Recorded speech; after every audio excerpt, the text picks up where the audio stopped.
So we're recording now. And do you want to share the screen? I don't care however you do it. Okay. So there you are. You can see yourself up there. So we ready to go? Yep, we're ready to go. Can everybody hear me okay? Yes. Probably all muted. Yep. Okay. Look, feel free anytime to ask questions. I have never done an FFA SAE grant before. I've done about 40 or 50 other ones. And basically what I'm going to try and do is use this one specifically to go over kind of an outline and how I might attack this grant and try and give you some good advice. And I would use this approach on any grant that I have written in the past because it was a way for me to do it, and I think successfully. And then, at the end of the webinar, we'll talk about some of the other grants that might be out there and what you might want to do for these. So does that sound like a good plan of attack? Yep. Okay, good. All right. So, what we're going to try and do is, I'm not getting this one to move forward. I tried that arrow and okay. Get you on this. Yeah, all right. Okay. There you go. Okay, so then, the first thing you can do is this is the site that you can go on and get it if you haven't been there yet. And simply, I went there and I pulled all the information that I could. And I need to remind you that, I don't have a password and a login anymore. So I had to look at 2018 stuff as I built this slide set. So here's some of the application guidelines. And, when you look at a grant, you have to say, what are the guidelines and how do I write within those guidelines? And do I have the pieces in place to meet those guidelines? So, the biggest one is these SAE grants are awarded on financial need, okay?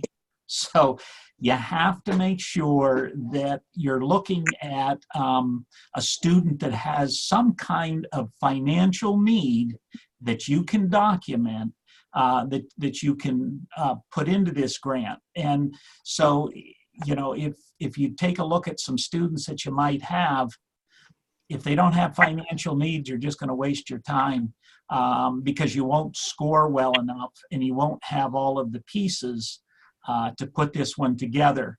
And, the advisor's statement is crucially important in establishing that financial need and the eligibility of that applicant. You've got to be able to show it, and this is what it tells you in that grant. And so here again, if you don't, you're going to waste all of your time and you, you're not going to get your grant.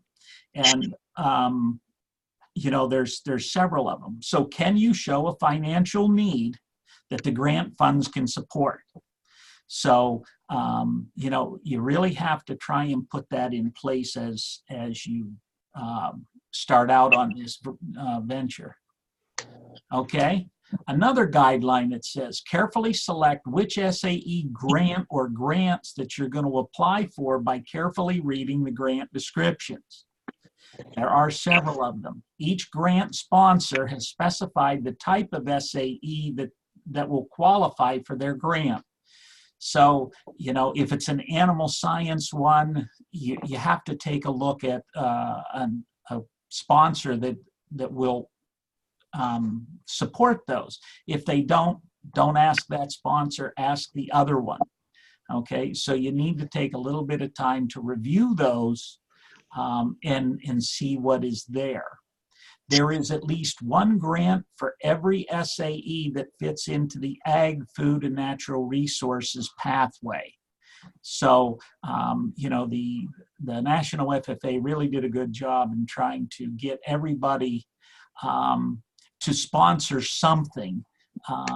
within that entire pathway, so they could reach out to all ag programs, FFA chapters throughout the nation. There's ag business systems, animal systems, environmental natural resource systems, food products and processing systems, plant science systems, power structure, and more of the mechanical technical systems.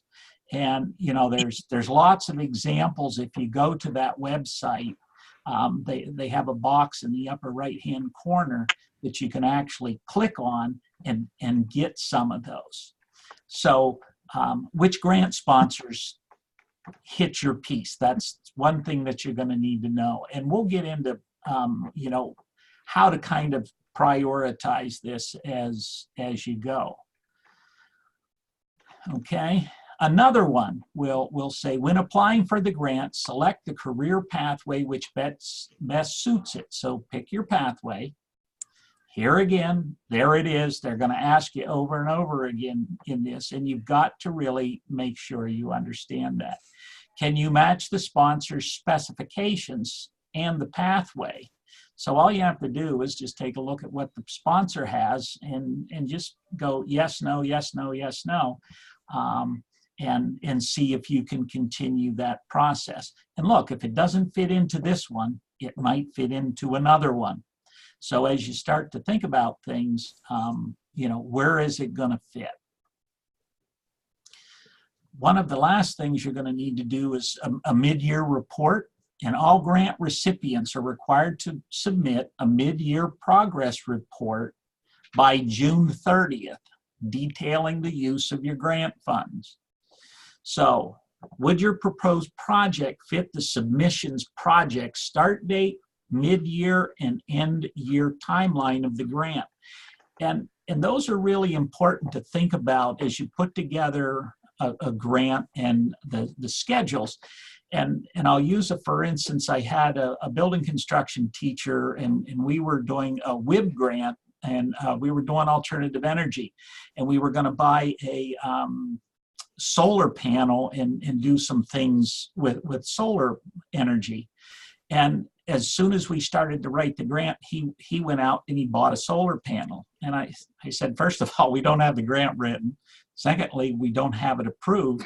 So we really can't use that as part of this grant. So remember, once you get started, you've got to be timely, but you've got to be timely within that calendar.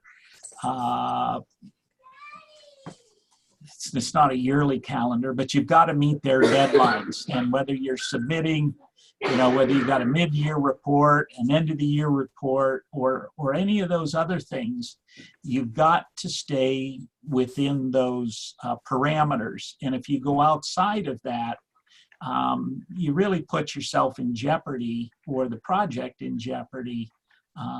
So please, be patient and stick within those guidelines. Okay. When I take a look at a grant, I try and look at, is there anything out there that this grant has that will help me build my grant? Well, there's an SAE grant application. You must have a national FFA login, which I don't. So here again, we're looking at what they had in old files, which are always good to look at. And I did look at the projects that were funded last year, but the only thing they have is the student's name, the school, and the advisor. So it really didn't tell me, did John get an animal science one or an ag mechanics one, and then was there a brief, there weren't any brief descriptions to even see what it was. So, I have no idea of what a good one might look like, okay, or one that was successfully funded. Okay, there's a grant information, and there's 6 sample and informational documents within that grant information. And what I did was I brought all of those out and I started to look at them as well. So that would be one thing that you would want to do. And they're not very long, so it's it's not a real time consuming piece.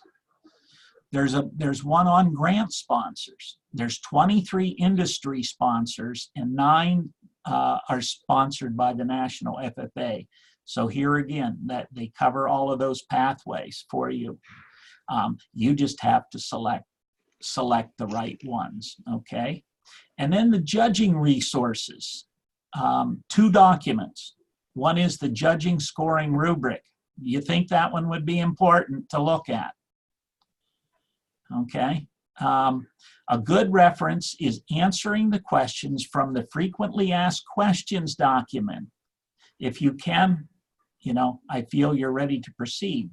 Take a look at those. What are the questions? They already have them posted with the answers, and you can, take it from there.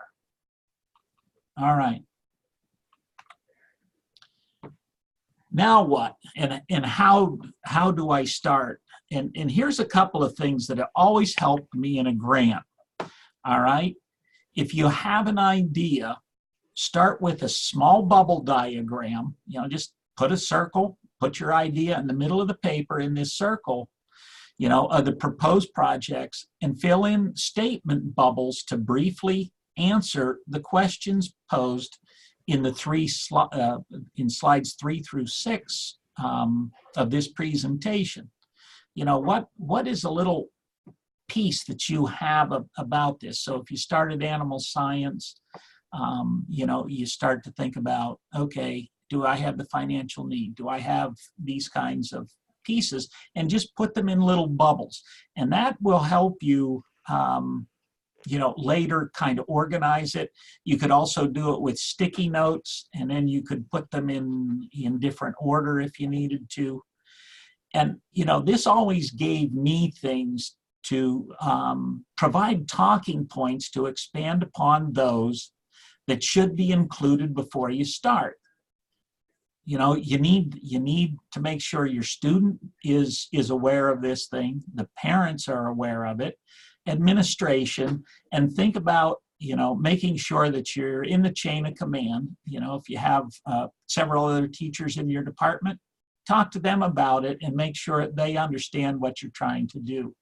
Go to your principal or go to a CTC director, and then possibly the business manager. And this one probably isn't as imperative, but one thing that my business manager really got pretty sticky on, and look, the business manager was trying to protect the school district as well as myself and himself.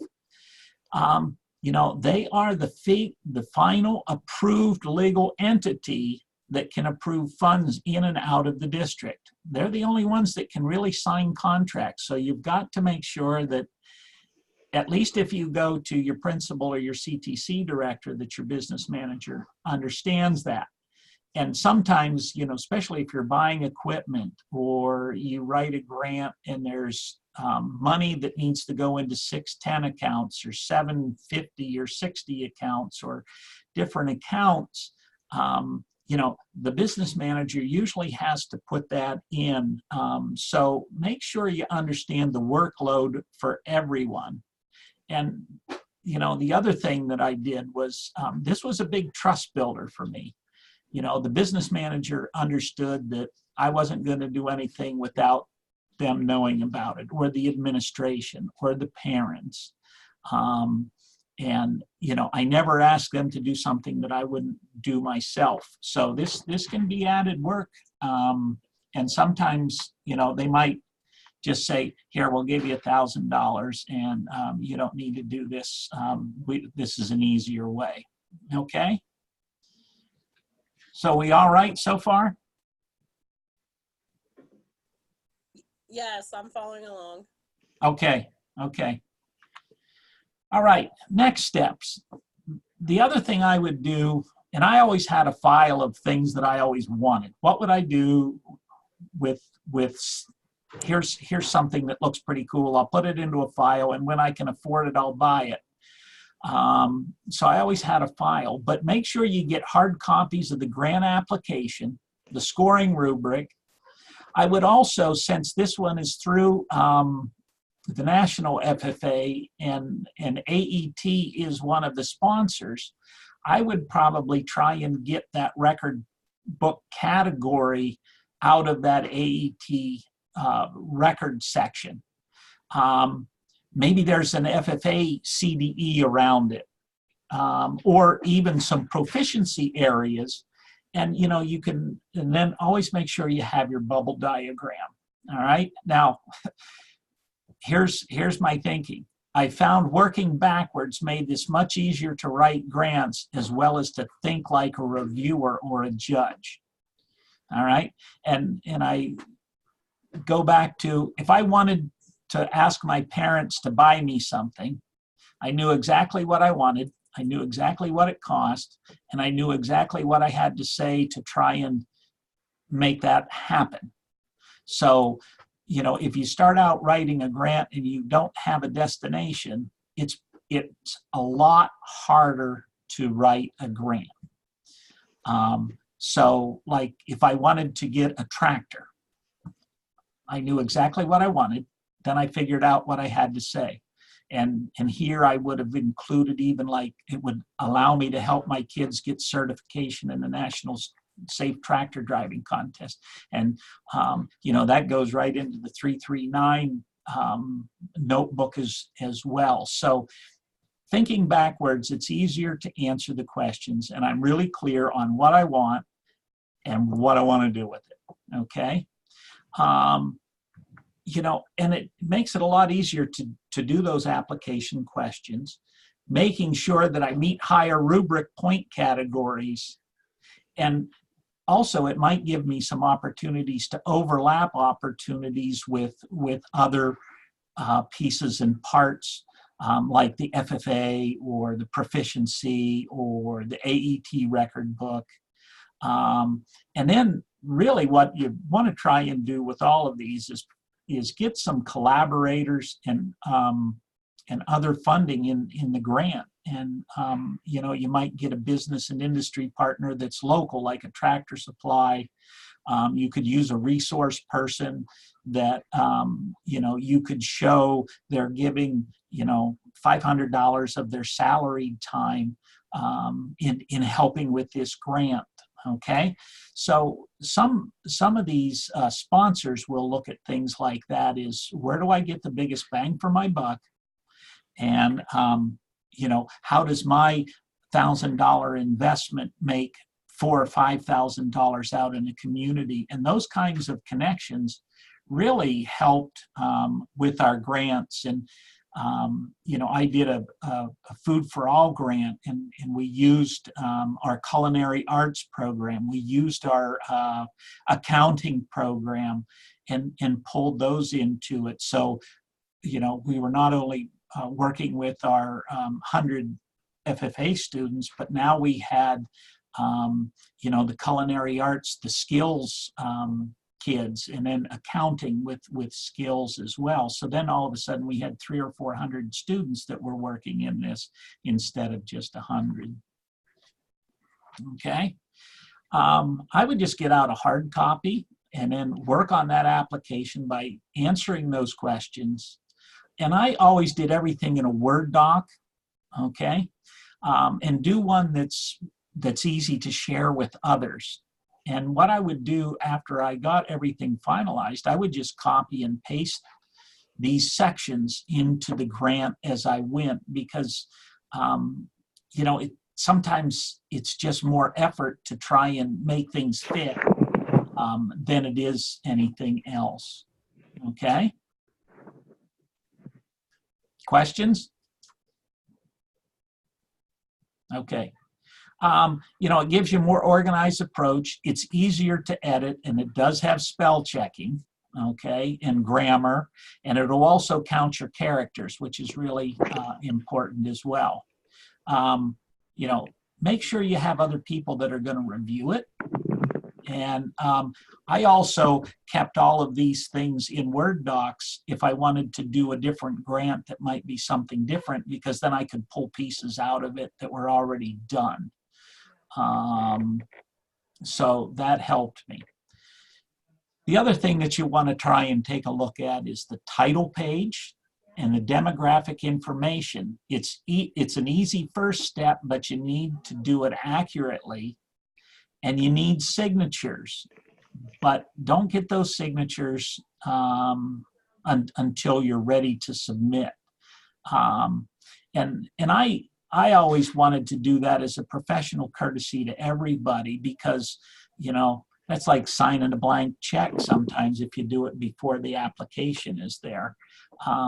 You know, everybody knows what they're signing and what they're agreeing to do, especially if it's somebody out in the community or a parent or the student themselves.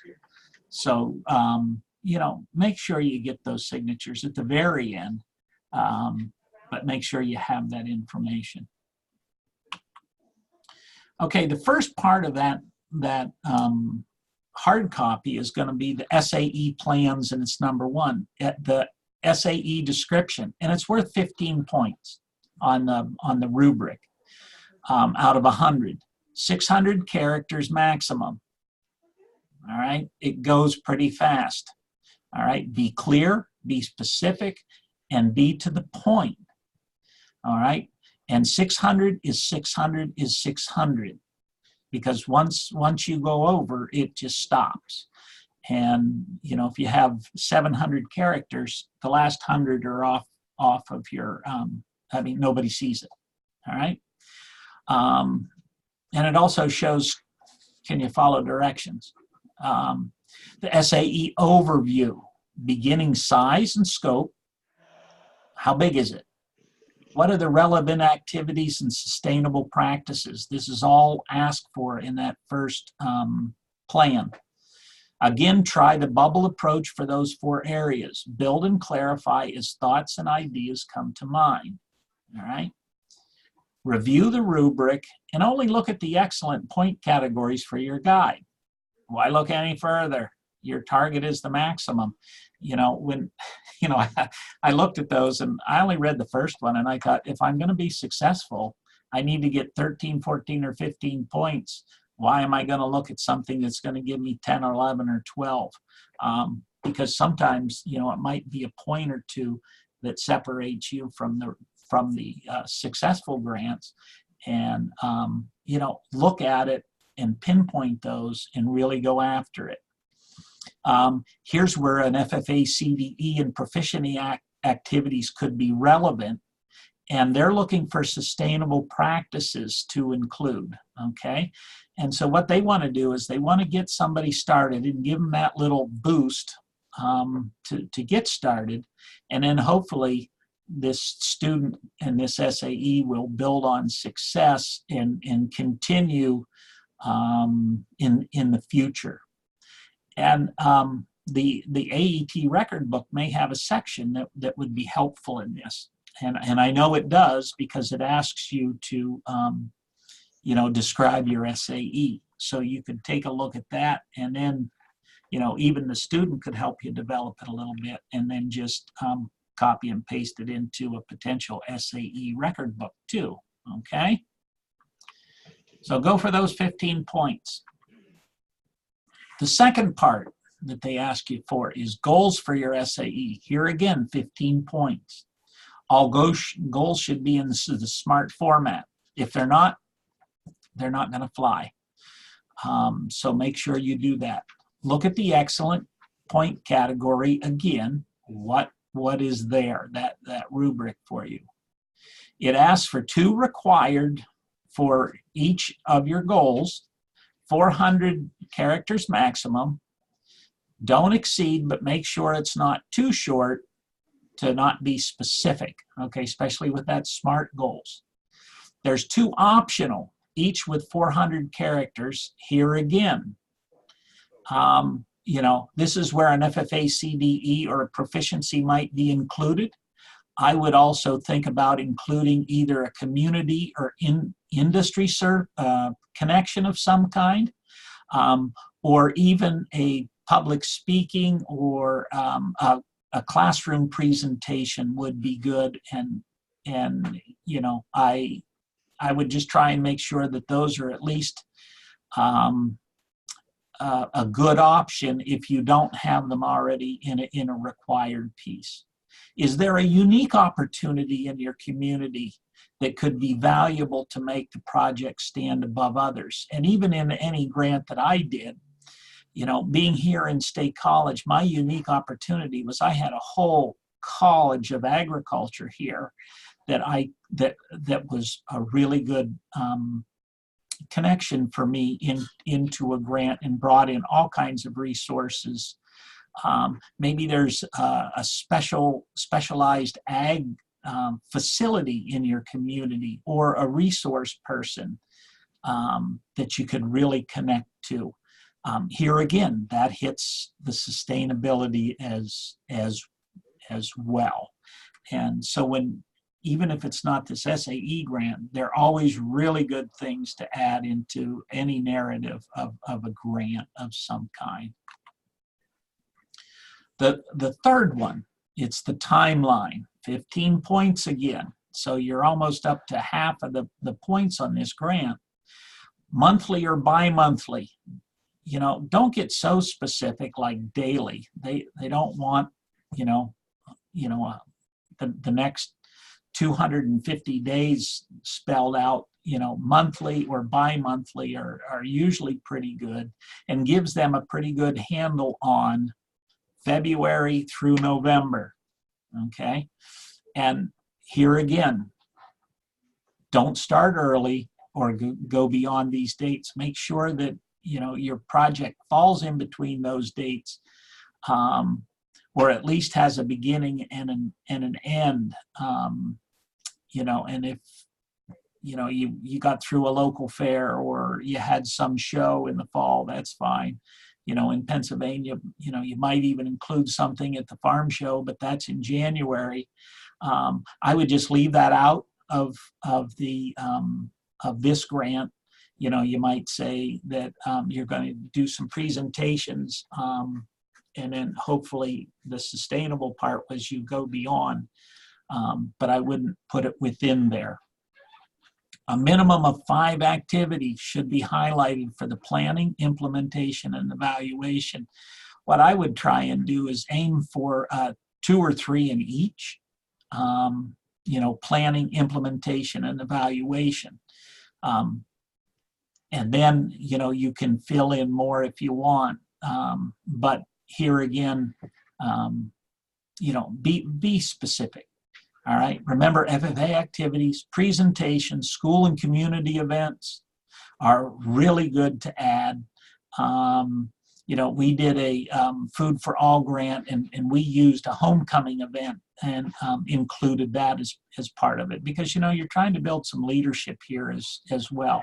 And always add at least one leadership activity that this person is going to take part in. And just remember, leaders don't have to be the center of attention, but they have to be able to lead or help lead. Here again, the AET record book also has some things on that might be good. And if I was going for an AET grant, I would make sure I would reference the AET record book more than once in this grant kind of a piece. Okay. The fourth one is a budget, and I know AET has the budget on this. Here's another 15 points. Be specific in what you're using the grant funds to provide, and not exceed $1,000. All right. If you're going to get something in this project, and I said project, not grant, but if you're going to get something in this project, you can add that, but only show that the grant funds are providing this part of it. And, and then in other grants, this might be, not a match, but, where are you getting some of your other monies from potentially? These items must be directly related to the project and found identified in the narrative. And this is where your bubble diagrams do help, because all of a sudden, you've got your bubble diagrams, and you might say, oh, I need this item and this is what it costs, and it's for this piece of it. So, you know, that's why it's kind of nice to do those bubble diagrams, because you can write your thoughts in and then think them through later. Are the items of priority in the SAE plan and identified in that narrative? If it's not part of that narrative back in number 1, you know, you might want to make sure that it is, because then somebody will say, well, that was never mentioned before. What are the, all of a sudden they need this for? So take a look at that. Okay, existing items used should be included as supporting the project. And I just pulled out one, just a cattle trailer and its value, as long as it's being part of that funded SAE. And this would be, if I'm going to take the animal to a show, how do I get it there? Do I pay somebody to haul it, or did I have a cattle trailer? And if I did, and I'm going to use it for that, then I can say it is part of the SAE, but I'm not going to be buying it with the grant funds. And in other grants, you kind of have to do the same things. What do I already have? And just remember, these are for establishing or making more sustainable to somebody in financial need. So think about that. This is where business partners, resource people, and other collaborators could actually be included. And just remember, talk in dollars and values, because that's what makes sense. You know, if you just say, well, I'm going to have the person from the 4-H help us with something for 5 hours. Well, okay, that's 5 hours, but what does that really mean to somebody? And you know, you have to have some dollar values onto that kind of a thing. And you know, don't get so overwhelmed with, you know, having to have, you know, $50,000 to try and earn 1,000. That's not what it's about. But just make sure you're putting in what directly relates with that SAE. All right, here again, I'm just going to keep harping on the AET record book, but there's an established pattern in there that you know, can be used. Are we doing okay? Any questions so far? Hearing none, we'll go on. Budget narratives, resource and collaboration. Here's another 15 points. Be specific in what the funds you have to complete the project beyond $1,000. Identify and be specific on who is a collaborator or resource person and their role in the project.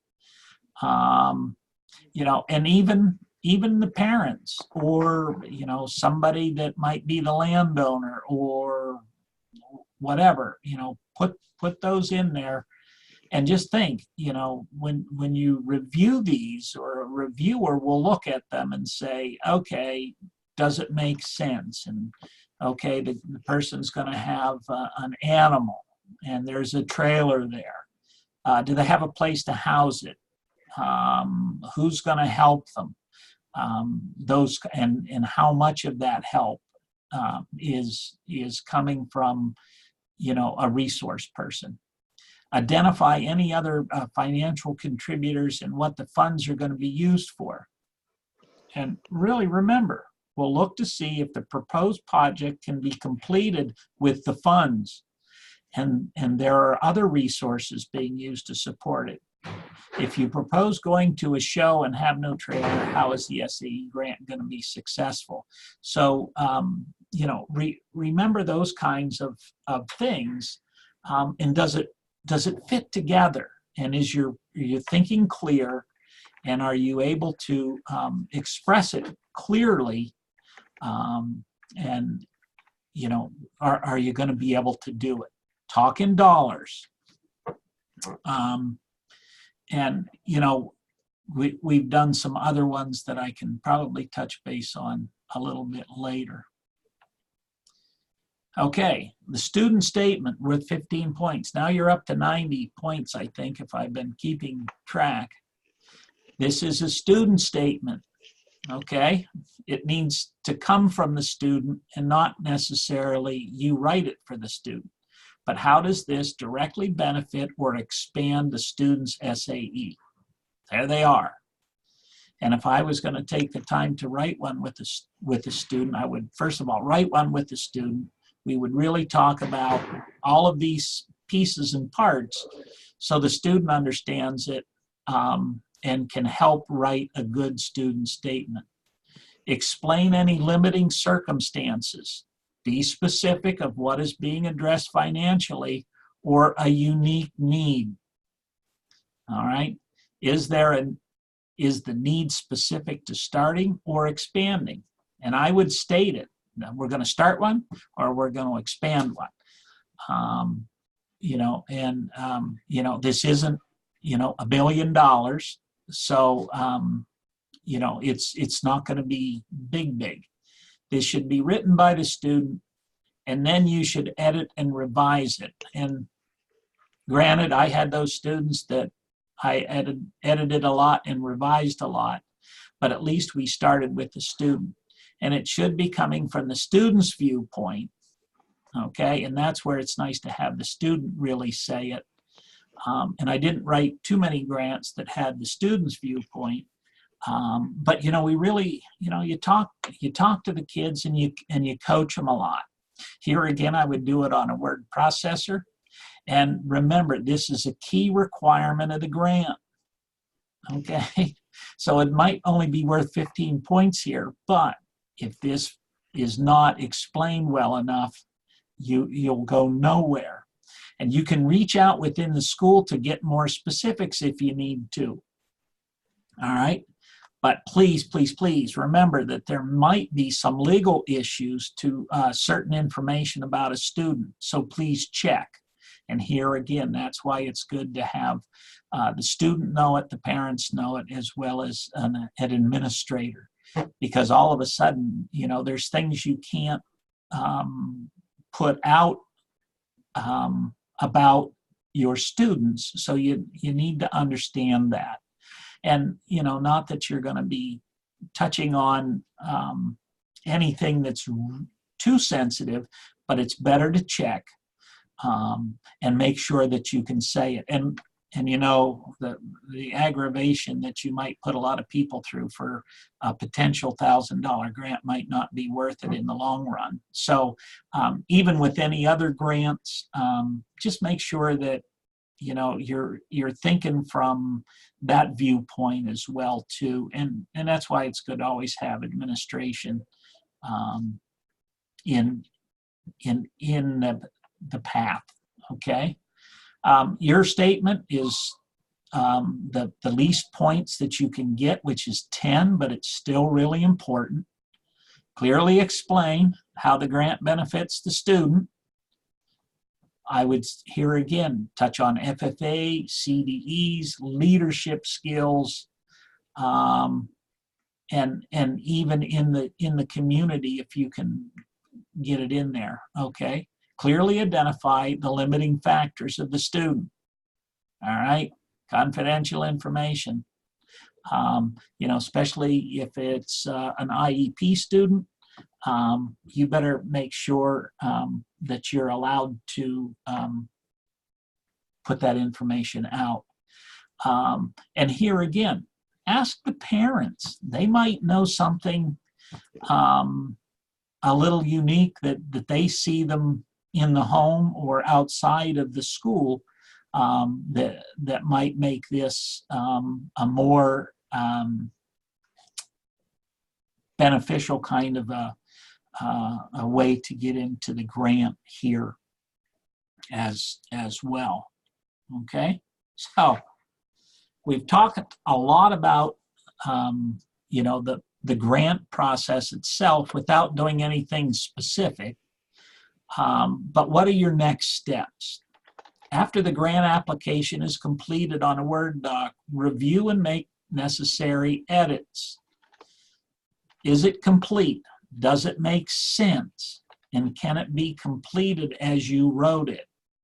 Okay, because this is what a reviewer is going to take a look at. You know, if it's not complete, guess what? I don't think they'll complete the grant. I would put that one on the bottom of the pile.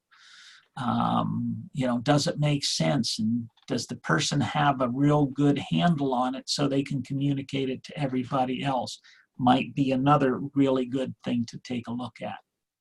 And just remember that every excellent point category includes this part of it: excellent grammar and sentence mechanics, spelling, capitalization, and punctuation. No errors. So check again. If you have an error, guess what? You're down in the 10, 11, and 12 group, okay? And that's not a hard thing. And other people that read it, and I had some really good people that would read my stuff, and they would say, oh my gosh, do you really understand what you said? And no, that's not what I meant. Well, but this is what you've said. So I had to go back and correct stuff. Maximum characters and descriptions. Check, check, check, check, check. And it's spell check. It could be word count. It could be characters. And this one specifies characters. So characters. All right. And this is where we were taught to write, but not technically write. And it's one of the reasons why I like writing grants, because it challenged my technical writing. And I hope it, you know, developed me in a more professional and different manner. And I enjoyed that piece. Copy and paste your work onto the application. Make sure it fits. And if it says 12 font, 12 font. Don't go 11.75, even though they probably can't tell, but they might copy and paste it onto a Word doc and figure it out too. You know, make sure that you're following the direction, and make sure somebody else reviews it. And other than a student, if you get time crunched, you know, you're not going to do your any favors by skipping this part. It's critical.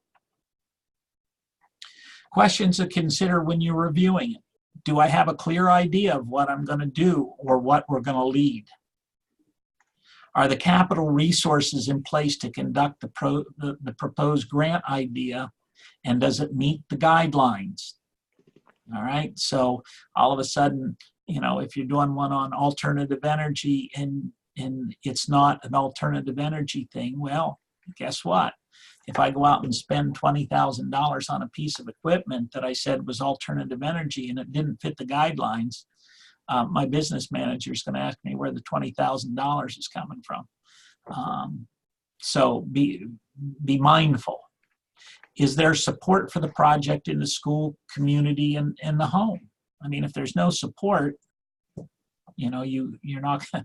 It's going to be really hard for you to complete that successfully. And these grant people, when they give the money, they're trying to give them to what they think successful.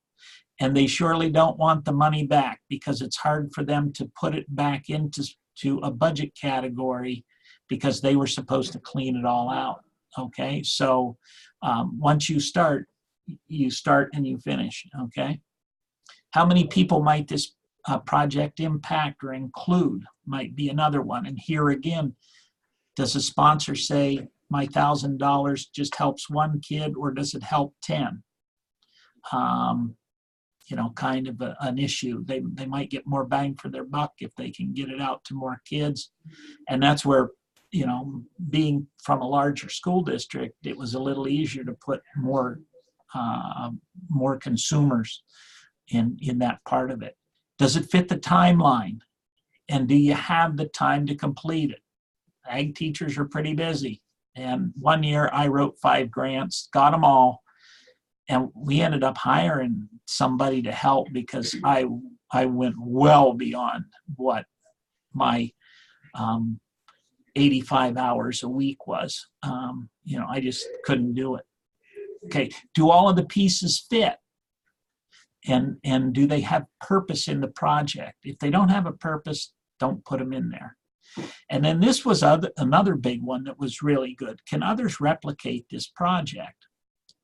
boy, if I could do something and I could make a model out of it, and all of a sudden, 500 FFA chapters or students or ag programs could replicate this, then they're going to see something successful, and they won't have to go through starting from scratch or from zero again. So those are one of the things that a reviewer will take a look at. Finish what you've done, obtain your signatures, and then you're ready to submit it. Check to make sure all copied areas are in the correct place. Should make sense, but make sure it is. Get all the required signatures at this time. And what I would do is I would make copies and provide a copy to everybody that signed it, especially I give it to my administration. Any partners that I might have out there, like if I had somebody from Penn State helping me, I would give them it so they knew exactly what their role was, and they remembered what they said yes to 3 months from now. I would submit it, and then you just have to wait until you're approved to get the funds. And I would surely think if you start to do that, good luck. I hope this has helped frame this one out without a specific project in mind, but hopefully some pretty good key points as you go. Some unique things are really good, and they make people think. And if I can use one of the examples, I did a USDA challenge grant, and a lot of people were trying to connect ag and biology and chemistry, and I actually tried to do ag mechanics and physics. And I knew my kids struggled with some math things, but I knew our physics people didn't have some pieces of equipment. So we connected physics with hydraulics and pneumatics. And, it was really interesting. I met the guy that was in charge of it, and, he was asking me, did you try and get a grant? And I said, yeah, I'm the guy in Pennsylvania. And he said, you're the ag mechanics physics guy. And I could just see these reviewers reading this grant saying, boy, that's a really interesting concept. Set it aside, read some more.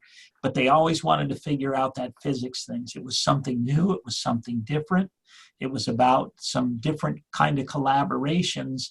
And, the physics was a little higher order academically of a science with all of the math.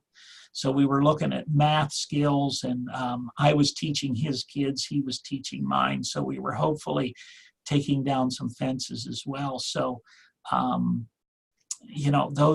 are the kind of things that I tried to do to expand the opportunities for students. So do you have any questions for me?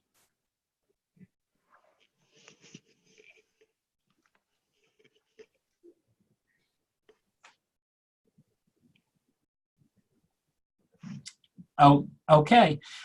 So this is just one grant. I know that there's one out there, the Living to Serve grant. I wrote a couple of those and got them, and we did some things. They're out right now.